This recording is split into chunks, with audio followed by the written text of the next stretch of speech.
નમસ્કાર, Shri Sharda school news ચેનલમાં આપનું સ્વાગત છે। અમારી સ્કૂલની હસ્તકલા સ્પર્ધા યોજાઈ રહી છે, ત્યારે હું ઝાલા હર્ષિતા આપને ગુજરાતની લોકકલામાં કાઠી અને મોચી ભરત અને કટાવ કામના વિશે વાત કરીશ। સૌરાષ્ટ્રની લોકભરતની શ્રેણીઓમાં કાઠી ભરતની શ્રેણી સૌથી પુરાણી ગણાય છે। વાડા, ખાચર અને ખુમાર શાખના કાઠીઓ 14મી સદીમાં સૌરાષ્ટ્રમાં ઉતરી આવ્યા। કેટલાક ઇતિહાસવિદો 11મી સદીમાં આવ્યા હોવાનું સંભવિત માને છે। આ કાઠીની જાતિઓ સ્ત્રીઓ તેમની સાથે ભરતકામની આગવી પરંપરા લઈને સૌરાષ્ટ્રમાં આવી હોવાનું મનાય છે।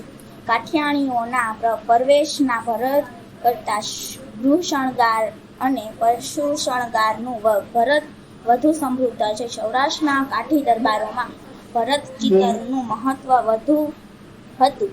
કાઠી દરબારોની કન્યાઓ અને કુળવધુઓ કટાકુટિયા ભરતકામમાં ન પડતા ભરત ભરનારી એવી ધંધાદારી મોચી જાતિઓની સ્ત્રીઓ પાસે ભરતકામ કરાવતા। આ ભરત તોય અને આરી એમ બે પ્રકારે થતું। આ ભરતમાં ચાકડા તોરણ, શાક તોરણ, ગણ સ્થાપન અને સૂરજ સ્થાપન નોંધપાત્ર રહ્યા છે। આજથી લગભગ 51 વર્ષ પહેલા સૌરાષ્ટ્રના વાણિયા, શ્રીમાળી વાણિયા, સોની વાણિયા, લુહાર વગેરે જાતિની સ્ત્રીઓને ભરતકામ કરતી તે મહાજનિયા ભરતને નામે જાણીતી બન્યું છે। આ ભરત કાઠી ભરતને મળતું આવે છે અને તેમાં ખેડુ ભરતના શોભના પ્રતીકો, રંગો અને ભાતો જોવા મળે છે।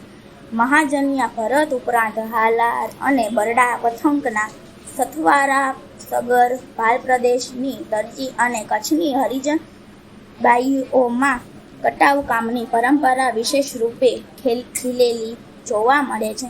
જુદા જુદા રંગબેરંગી કપડાના કટકાઓ ચારોડા કરી કાતરથી ભાત કાપી સફેદ કે આછા રંગમાં કપડા પર ગોઠવી રંગીન કે ધોળા દોરાની સીવી લઈને ચાકડા, ચંદરવા, તોરણ, રજાઈઓ, ધરાણિયા, ચંદણી અને બળદોની ઝૂલો બનાવવામાં આવે છે। ગોહિલવાડના મોચી લોકો જોડા ઉપર પણ સરસ મજાનું કટાવ કામ કરે છે।